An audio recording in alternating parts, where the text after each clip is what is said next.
ایک سوال ہے، ذرا غور سے سنو۔ ہماری دنیا دار الاسباب ہے۔ ایک بندے نے پہلے پوچھا تھا کہ سبب مسبب کیا ہے، تو میں نے بتلایا تھا کہ سبب کے معنی کسی چیز تک پہنچنے کا ذریعہ، جیسے پانی تک، کنویں میں جو پانی ہے اس تک پہنچنے کا ذریعہ ڈول رسی ہے، لہذا ڈول رسی سبب ہے۔ فرعون نے حامان سے کہا تھا کہ میرے لیے پکی اینٹوں کا ایک محل بنا تاکہ میں اس پر چڑھ کر کے آسمان کی راہوں تک پہنچ جاؤں۔ آسمان پر چڑھنے کے لیے اس نے راہیں ڈھونڈی تھی، اسباب السماوات۔ تو یہ تو ہے سبب پہنچنے، اور جس چیز تک پہنچتے ہیں وہ ہے مسبب، یہ اسم مفعول ہے۔ اور دوسرا لفظ ہے مسبب، یہ اسم فاعل ہے۔ مسبب اللہ تعالی ہے، یعنی ذریعے کو ذریعہ بنانا یہ اللہ کا کام ہے۔ جیسے روٹی سے پیٹ بھرتا ہے، تو یہ بات روٹی میں یہ چیز، یہ خاصیت اللہ نے رکھی ہے۔ آگ کاغذ کو جلاتی ہے، تو آگ میں جلانے کی خاصیت اللہ نے رکھی ہے۔ پانی بجھاتا ہے، تو پانی میں بجھانے کی خاصیت اللہ نے رکھی ہے۔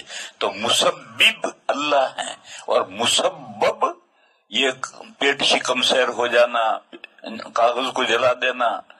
تو یہ مسبب اور مسبب میں فرق کرنا ضروری ہے، لوگ فرق نہیں کرتے۔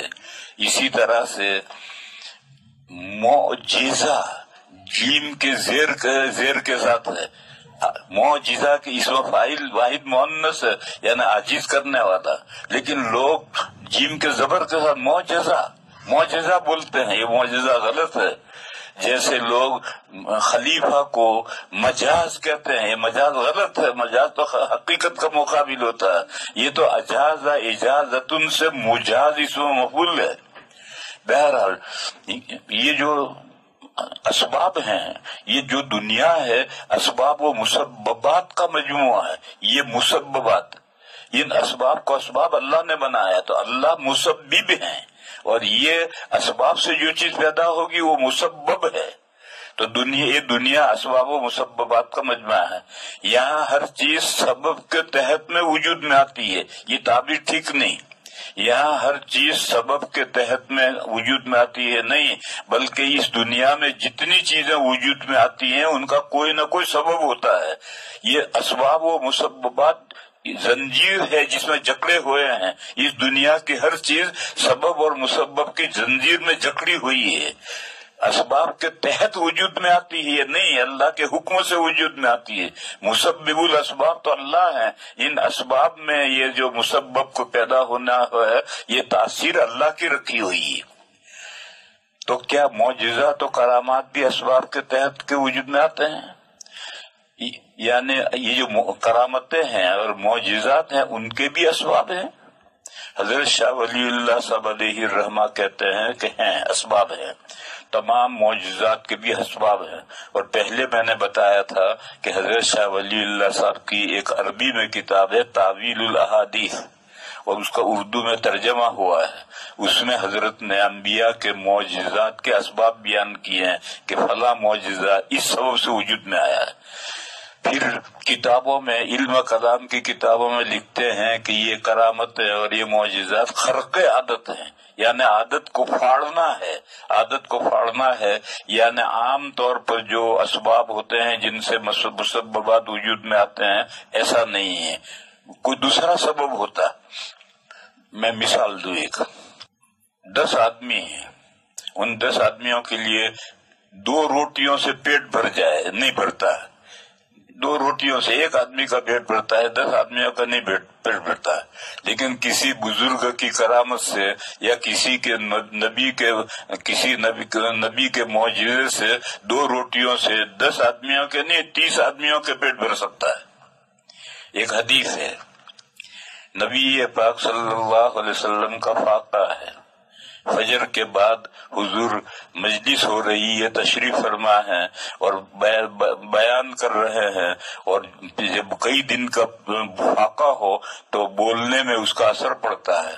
تو حضرت ابو طلحہ نے محسوس کیا کہ حضور کو فاقہ ہے، بھوکے ہیں اور بولنے میں اثر پڑ رہا ہے، تو گھر تشریف لے گئے، اٹھ کر کے مجلس سے گھر گئے اور جا کے بیوی سے ام سلیم سے کہا کہ حضور آج میں نے دیکھا کہ حضور کو فاقہ ہے، تو کچھ کھانے کو ہے؟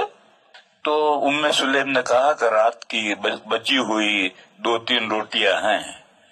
تو حضرت ابو طلحہ نے کہا کہ یہ روٹیاں بھیجو حضور کو۔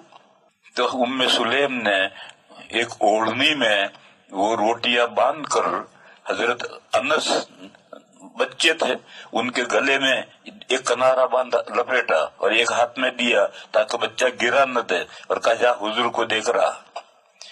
وہ بچہ حضرت انس آئے، آ کر کھڑے ہوئے، حضور نے دیکھا اور پوچھا کہ ابو طلحہ نے بھیجا ہے؟ تو ان کا جی ہاں۔ کھانا لے کر بھیجا ہے کہ جی ہاں؟ تو حضور نے فرمایا گھر جاؤ، ہم وہیں آ رہے ہیں کھانا کھانے۔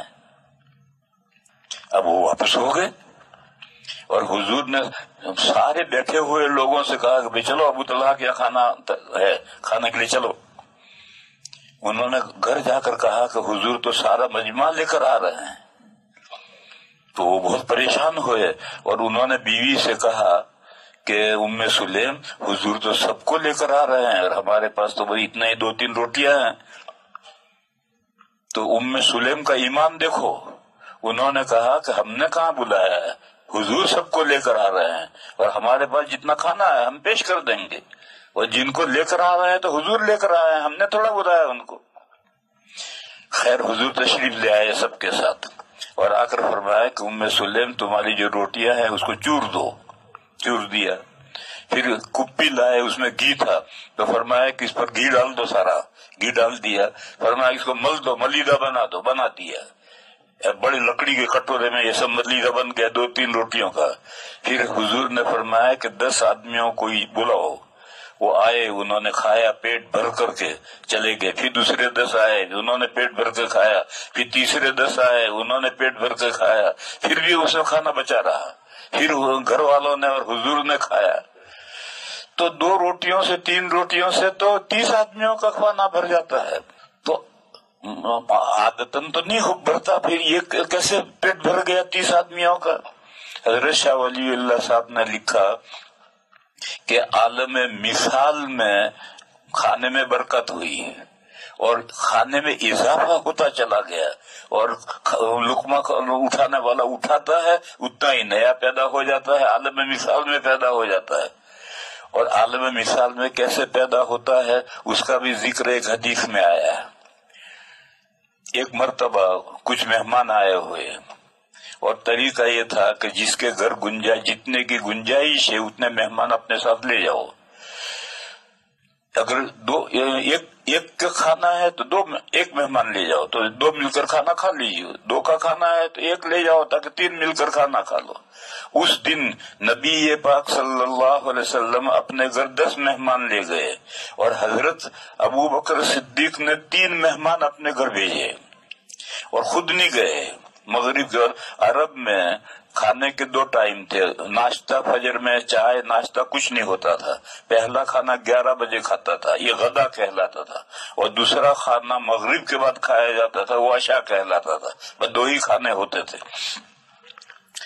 تو حضرت ابو بکر کوئی ضرورت تھی تو وہ رکے رہے اور انہوں نے حضور کے ساتھ کھانا کھایا۔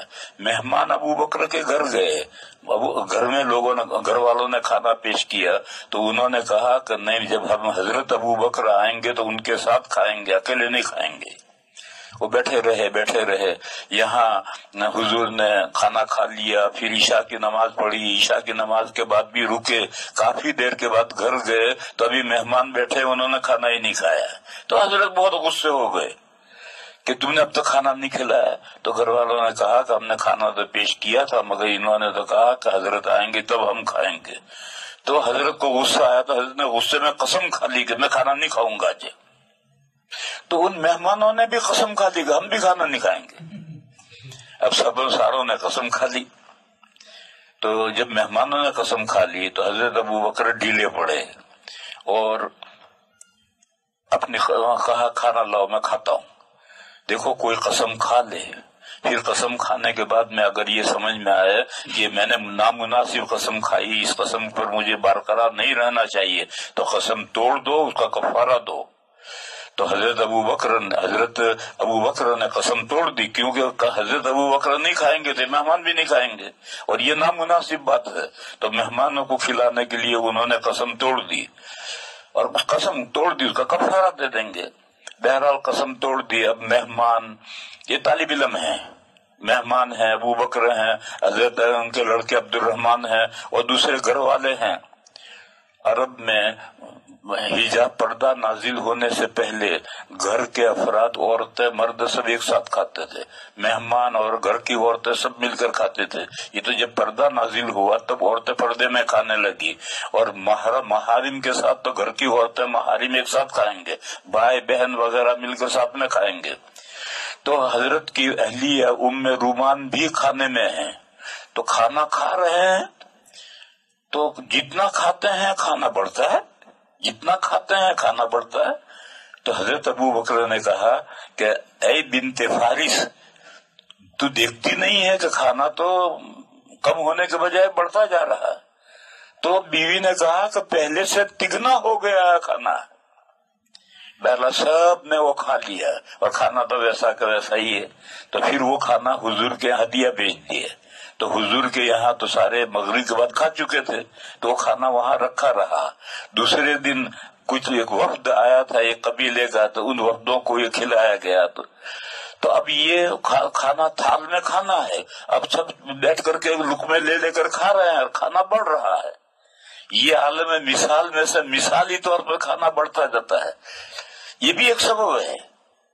تو ایسا پانی جو بڑھتا ہے، ایسا بھی پانی بھی عالم مثال میں بڑھتا ہے، کھانا بڑھتا ہے وہ بھی عالم مثال میں بڑھتا ہے۔ بہرحال یہ ایک اندر باطنی سبب ہوتا ہے، گہرا سبب ہوتا ہے جو نظر نہیں آتا۔ بس خرق عادت کا مطلب یہ ہے کہ جو ظاہری سبب جس سے عام طور پر چیزیں مسببات وجود میں آتے ہیں، وہ سبب تو نہیں ہوتا ہے، لیکن اندر دوسرا سبب ہوتا ہے جو ہر ایک کو نظر نہیں آتا ہے۔ بس شاہ ولی اللہ صاحب علیہ الرحمہ کہتے ہیں، اور ان کا دعویٰ ہے، باقی عام طور پر علماء نہیں کہتے۔ شاہ صاحب یہ فرماتے ہیں کہ جتنے معجزات اور کرامات ہیں، یہ بھی سب اسباب کے ذریعے سے وجود میں آتے ہیں، اور اس سے اسباب خفیہ ہوتے ہیں، وہ سمجھنے والے سمجھتے ہیں، کوئی دوسرا نہیں سمجھتا۔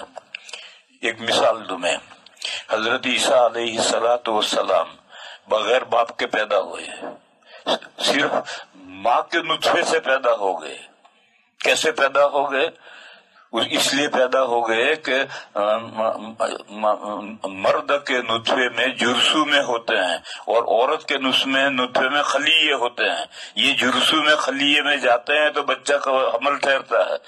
تو اللہ تعالیٰ کی قدرت ہے کہ وہ صرف عورت کے نطفے کے اندر جرثومے میں خلیے دونوں پیدا کر دیں۔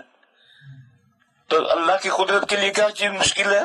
اللہ تعالیٰ تو آدم علیہ السلام کو اللہ نے پیدا کیا تھا، وہاں کوئی نطفہ نہیں تھا، مٹی سے پیدا کیا اور اس میں روح پھونک دی تو آدم علیہ السلام زندہ ہو گئے۔ تو قرآن کریم میں ہے کہ ان مثل عیسیٰ عند اللہ کمثل آدم، عیسیٰ علیہ السلام کا معاملہ اللہ کے نزدیک ایسا ہے جیسا کہ آدم علیہ السلام کا معاملہ ہے۔ تو اللہ تعالیٰ مرد اور عورت کے محتاج نہیں ہے کہ مرد کے نطفے میں جرثومے میں ہوں اور عورت کے نطفے میں خلیے ہوں اور وہ دونوں رحم مادر میں ملیں، ایسا ضروری نہیں ہے۔ ایک ہی فرد کے عورت کے ہی مادے کے اندر جرثومے میں خلیے دونوں ہو تو ایسا ہو سکتا ہے۔ یہ ایک دوسرا سبب خفی پیدا ہو گیا۔ بہرحال اس طریقے سے تمام معجزات اور کرامات کے بھی اسباب ہوتے ہیں۔ یہ حضرت شاہ صاحب کی رائے ہے۔ عام اور علماء تو یہ کہتے ہیں کہ خرق عادت ہوتا ہے، اور خرق عادت کا مطلب ہے کہ ظاہری سبب جو عام طور پر ہوتا ہے وہ